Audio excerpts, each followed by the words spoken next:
ہمیں یہ کام کرنا ہے، اعلاء کلمۃ اللہ، اللہ کی مخلوق سے ظلم کو ختم کرنا ہے، عدل کو قائم کرنا ہے، ہر ظلم والے ہاتھ کو ہم نے توڑ دینا ہے، ہر کمزور کو ہم نے فتح یاب کرنا ہے، ہر کمزور کو ہم نے اوپر لانا ہے اور ہر طاقتور کو ہم نے نیچے لے کر جانا ہے۔ یہ لوگوں کے لیے زندگی اور اس بنیاد پر آگے بڑھتے جائے۔ اس نے کہا اس نے کہا جب تک ہماری فوج اس پر نہیں آتی کامیابی نہیں ہو سکتی، اور رستم کو کہا یہ فتح کر چکے، یہ فارس بھی فتح کر کے رہے، یہ روم ان کی جولان کا ہے، فارس بھی ان کی جولان کا ہوگی، ہم قوم پر ظلم کرتے ہیں، یہ اپنی قوم پر عدل کرتے ہیں، یہ قوم کے اوپر ٹیکس نہیں لگاتے، ہم قوم پر ٹیکس لگاتے ہیں،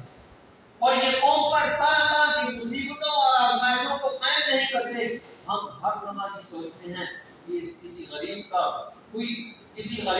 باغ اچھا لگا، ہم نے ٹیکس لگا دیا، کسی کا کاروبار چلنا شروع کر دیا، ہم نے ٹیکس لگا دیا۔ جماعت صحابہ نے جو حکومتیں کی ہیں ان کی حکومتوں کی سب سے بڑی بنیاد یہ تھی، وہ وہاں گئے اور وہاں جا کر انہوں نے جماعت صحابہ نے حضور سے ایک سبق سیکھا،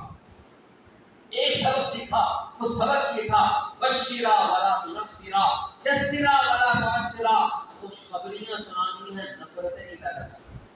آسانیاں پیدا کرنی ہے، تنگیاں نہیں پیدا کرنی۔ جماعت صحابہ ان دو چیزوں کو لے کر پوری دنیا پر چھا گئے، اور جس ملک میں تنگیاں تھی وہاں انہوں نے آسانیاں پیدا کر دی، جس ملک میں وہاں پر نفرتیں تھیں وہاں انہوں نے محبتیں بانٹی، اللہ نے ساری دنیا ان کے سامنے پھیلا رکھا، ساری دنیا انہوں نے مسخر کر دی، صرف اس بنیاد پر کہ ان کو پتا تھا اعلاء کلمۃ اللہ کی بنیاد پر ہم نے کردار ادا کرنا ہے۔ اللہ سے دعا ہے اللہ مسلمان کو پھر سے وہ آنکھ نصیب فرمائے جو عزتوں والی آنکھ تھی، دنیا میں اعلاء کلمۃ اللہ کی بنیاد پر کردار ادا کرنے والے بن گئے۔ اللہ مجھے اور آپ کو اس کی توفیق نصیب فرمائے۔